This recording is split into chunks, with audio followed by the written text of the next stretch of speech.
Alright guys, TacticalRab back again today. Hope you're all doing well and enjoying your day so far. We're reaching that point in Call of Duty Vanguard where the frustrations with the game are beginning to be laid bare by the pro players. The bomb glitch especially. Is it intentional by Sledgehammer? When are they going to fix it? The other problems that are being caused in the game right now. Certainly some serious issues with some of these Search and Destroy tournaments. The pros are particularly frustrated about. Very much intrigued to your thoughts on all this stuff in the comment section below. If you enjoyed the video, hitting the like button is the best thing you can do. Tell this channel to reach more people. Please consider subscribing as well if you have not already. Firstly, this from Karma, of course, yesterday apparently didn't have the greatest time up against 100 Thieves, but in this one got some revenge on them, clutching some very nice 1v3s at a time. With, Damon Barlow, like, every single game, when he comes back into the business early on, like, he's always frying in these early tournaments. It's just a shame really he doesn't, like, compete anymore, doesn't, like, want to compete, have the desire to. But, this guy, I'm sure, can still do something. Like, I do wonder, some people were suggesting, what would happen if, this, like, 12th spot, which is currently owned by Envy and Optic, they're trying to sell along, because, of course, they can't operate 2 spots. Like, what happened if another organization came in and just said, okay, Karma, like, you know, you're going to be our main man of the roster,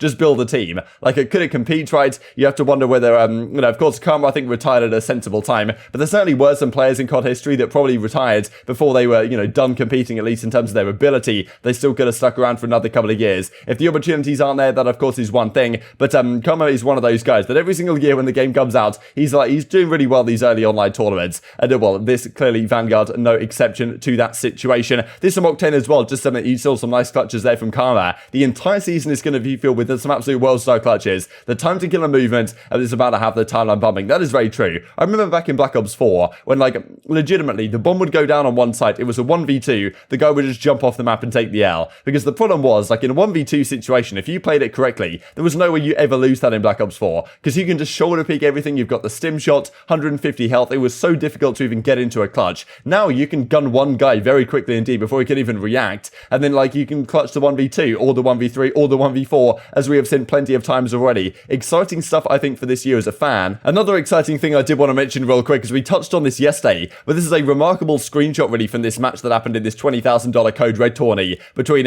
what was effectively the Newell guys plus Unrational with the Optic guys plus Tommy. And you can see right here, Unrational's 12 in 42 with 2 minutes 43 in the hill. But look at all the other, you know, look at all these other guys, right? Crim's got 41, Clay's got 45, Hydra's got 50. This is 50 regular kills on this game. And on the other side, we've got like 30 pluses all across the board, which is really exciting, to be honest, for competitive play, because a lot of the hardpoint action the last couple of years has been relatively slow. But it seems like this year we're going to be back to those Advanced Warfare days of absolutely manic gameplay, which I'm certainly pretty excited about. This also I wanted to mention, because a couple of days ago we looked at this, right, from Shiv, and he got effectively banned because he was cheating against Optic. Like, the audacity was pretty crazy, we discussed, because you can see, like, the wall hacks that come through the wall here, with the white line following Illy as he comes around the corner. In this situation, I'll just keep it on screen for you guys. There it is. It comes around the corner. Illy then turns around the corner, and he actually doesn't get the kill because the guy gets behind the bomb or whatever. But anyway, Shiv ends up releasing this list of all the other players that you know, were confirmed hackers, quote unquote, that have been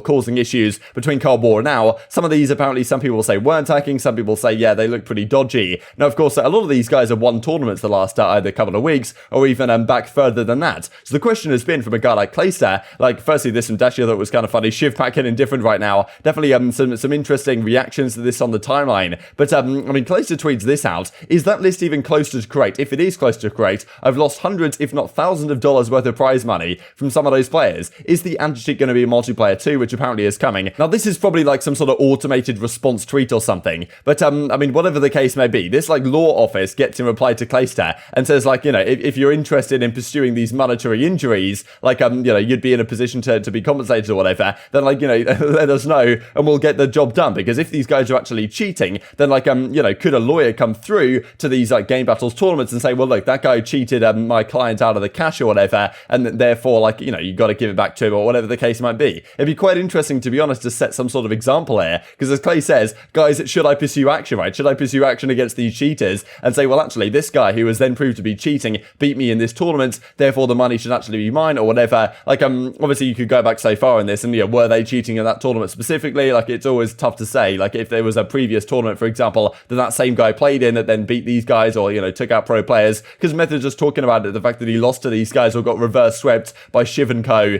even before that, or something like that could have cost him some serious money, right, if he actually beat that team that was cheating, for example. So some serious issues here. It would be kind of interesting, right, if it was like, you know, if Clayster actually went through with this, try and made it work and set some sort of an example in that sense, and probably did a better job of anti-cheat than the actual, well, Ricochet itself, which hasn't, of course, yet arrived. But still, I thought it was pretty interesting enough to mention regardless. This then for aBeZy. So the big discussion really has been the last few days. The SnD tournaments are out, but are they getting pretty stale? Now, I'm not really sure it's the problem with the SnD tournaments itself. I think it's probably more of a problem with the actual game in its current state. Crazy how fast the SnD tourneys start to go downhill after the game's release now, says aBeZy. And Maniak in the reply, no anti-cheat, of course, which is, well, the first issue really with competitive play right now with the Shiv and these guys the last few days. And I don't even want to call it a bomb glitch anymore, because I actually think they intended for it to be like this, which is laughable. So, of course, if you guys don't know what the bomb glitch is quite yet, we'll have a look at an example here from Clayster in just a second. For example, well, this tweet, as you can see right here, of course, the first night of Vanguard I don't stream, I pop a 1v4 in a tournament, at least Silly quarters. The Silly goes down right here, and Clayster clutches a very nice 1v4 here on, I believe, Tuscan. Now, takes down the first, kills the second guy. Now, what you can see is the bomb is planted, which means that Clayster, if anything, has something of an advantage here. Just because I'll put it on the big screen, you can see that as soon as the bomb starts to get defused, on the left-hand side, you will see the following, defusing target A right over the bomb itself. Now, this means the guy's on the bomb, defusing it right now as we see. You might actually be able to see that on screen, so I'll just put it here to make sure you guys actually can see it. It says defusing target A, and he's able to come around this corner knowing the guy's defusing the bomb, takes him out, kills the other guy as well, and clutches on a nice little 1v4. But people were kind of roasting him really in the replies, saying, okay, yeah, it's a bomb glitch clutch, it's a Mickey Mouse clutch, this type of stuff, like Mickey Mouse clutch, still lost ratio, young way better, etc, etc. So despite a nice little 1v4, at the end of the day, like, yeah, he found out the guy was defusing because of the bomb glitch, like, how much does it really count? So this has really been the issue the last couple of days. But some people are theorizing that actually, maybe they intended it to be like this. Just the way it's written doesn't make me feel like it's intended, just because, like, it kind of,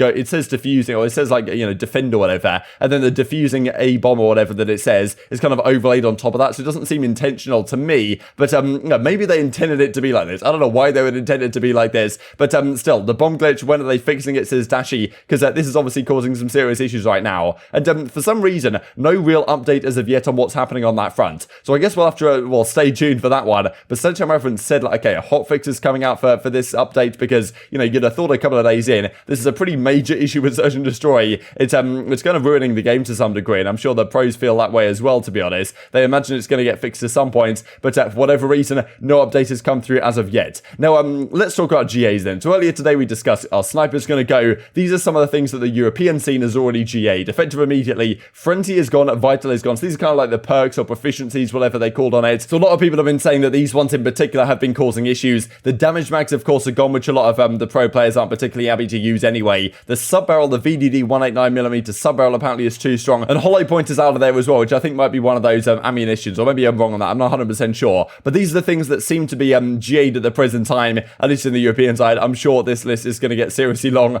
very soon indeed. Now, this also from Parasite, because there's a fair bit of talk lately about what should happen with the maps in the game, because some in the SnD scene, they removed Oasis and Siege, but Demyansk, of course, still being in there. So Parasite has his opinions. He reckons Oasis, Bocage, Castle, Berlin, Gavatu, or Gavutu, I don't know, whatever, if you could only pick 5. Logic behind it is Office doesn't get to a bomb before defense has time to react, and there are crosses to lanes you can actually get info on, so it's not just blind counter central. So, good logic really from Parasite saying, okay, the defense can actually get to the bomb site to defend it before the offense gets there. That's why these maps are pretty good. But still, there has been some talk about Tuscan, for example, like why that's not there, for example, because a lot of people seem to like that one. But Clayster's like, yeah, please no Oasis, I don't want to play that one. But to be fair, I don't think Oasis seems too bad, just at least for Search and Destroy. The way you can hold crosses and stuff like that, it's not the greatest map in the world. The elevation is kind of strange, but I don't think it's absolutely terrible, to be honest. Like this, for example, from Morgs also played a good bit of Respawn, because Respawn is starting to come into the equation.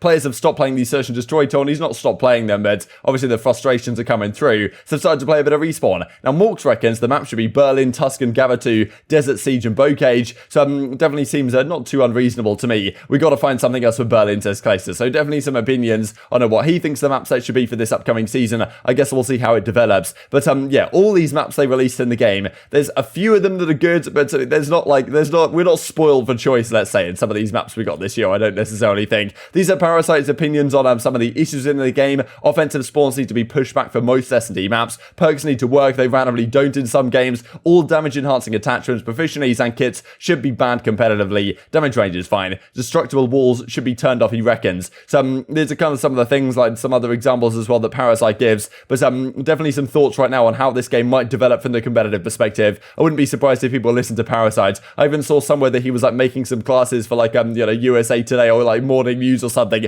just to show people what to use, which I thought was pretty cool. But yeah, Haggy definitely generally knows what he's talking about. Just a couple of things to finish off with as well I thought were entertaining. This firstly from Bance, thanks to David pointing this out to me. I cannot believe I played one Garrison Search and Destroy this year, went 0-8, and then it was removed. You guys might remember in Stage 1, Gary SnD was in the game. It was very broken, it was awful for offense, like it was just so easy for defense to hold on. It was basically impossible to get to the A-bomb sites. It was an awful Search and Destroy map. Now, Bance played this one game with Drazah, I guess at that time, went 0-8, didn't have the greatest time, will forever have a 0 KD on that map, until of course, as JCap says, just wait for the Garrison remake, bro. It's coming back, and you can make things work. But even if it does come back, I don't imagine it's going to be played for Search and Destroy yet again, unless the S&D maps in that game are absolutely terrible. And just this nice little clip here from Drazah, pull up and get finesse. I don't need the bomb glitch, says in reply, because yeah, clutch that isn't a bomb glitch, Mickey Mouse clutch, is seemingly something to be celebrated at this point. But very much intrigued to your thoughts on all this stuff in the comment section below. Hope you guys enjoyed the video. If you did enjoy it, hitting the like button tells the YouTube gods this is a good video. I just like you should see it as well. And I've grown the competitive Call of Duty community. Thank you much as always, take care,